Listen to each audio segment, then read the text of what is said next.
અમદાવાદના પાલડીમાં શ્રી પંકજ જૈન સંઘની 50મી સાલગીરી નિમિત્તે સુવર્ણ મહોત્સવનો ધામધૂમથી પ્રારંભ થયો છે. પૂજ્ય આચાર્ય શ્રી નરરત્ન સુરીશ્વરજી મહારાજની નિશ્રામાં યોજનાર આ 9 દિવસીય ઉત્સવમાં 1000થી વધુ શ્રાવકોના સામૂહિક આયંબિલ અને અનેક ધાર્મિક અનુષ્ઠાનો યોજાશે. આ મહોત્સવ અંતર્ગત 23 જાન્યુઆરીએ ભવ્ય રથયાત્રા અને 24 જાન્યુઆરીએ જિનાલય પર 50મા ધ્વજનું આરોહણ કરવામાં આવશે. ટ્રસ્ટી અશોકભાઈ શાહે આ ધર્મોત્સવમાં જોડાવા ભાવિક ભક્તોને નિમંત્રણ પાઠવ્યું છે.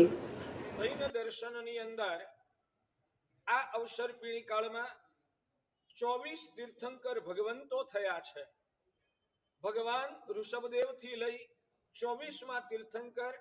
ભગવાન મહાવીર સ્વામી પ્રભુ થયા.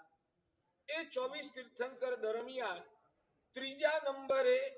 ભગવાન સંભવનાથ પ્રભુ એ આ ધરતી ઉપર પધાર્યા અને લાખો કરોડો વર્ષ સુધી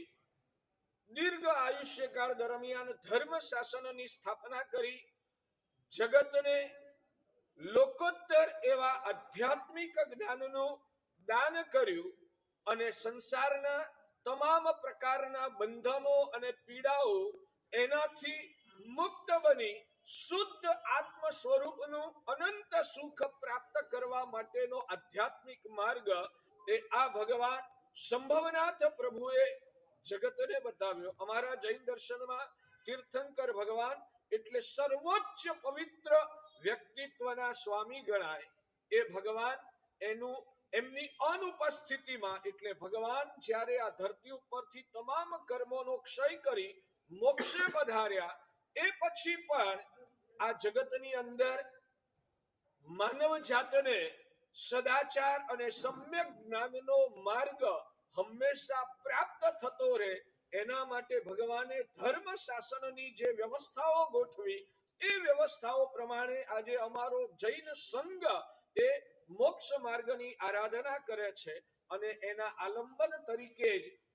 અલગ અલગ જગ્યાએ આવા પ્રકારના ભગવાન તીર્થંકર ભગવંતોના જિનાલયો એટલે કે મંદિરો એના નિર્માણ થાય અને એની અંદર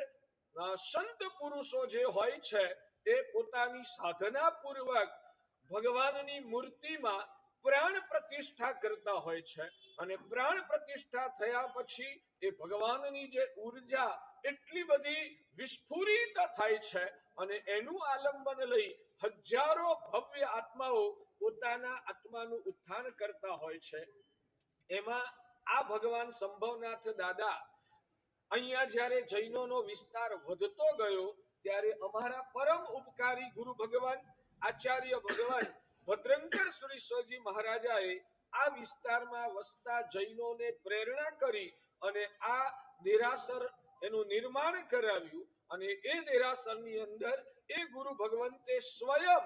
પોતે પ્રતિષ્ઠા કરવા દ્વારા અહીંયાની ઉર્જાને સજીવન કરી અને એ પછીના આ 50 વર્ષ દરમિયાન હજારો આત્માઓએ આ ભગવાનની, હજારો શબ્દ પણ કદાચ નાનો પડે, મારી દ્રષ્ટિએ લાખો આત્માઓએ અહીં આવીને આ ભગવાનની પૂજા ઉપાસના કરવા દ્વારા પોતાના વિચારોમાં નિર્મળતા પ્રગટ કરી, પોતાના અંદરના કષાયોનો હ્રાસ કર્યો અને અંદરની તૃષ્ણાઓ અને આસક્તિઓને ઓગાળવા દ્વારા અંદરથી એ બધાએ સમાધિ અને સુખને પામવામાં સફળતા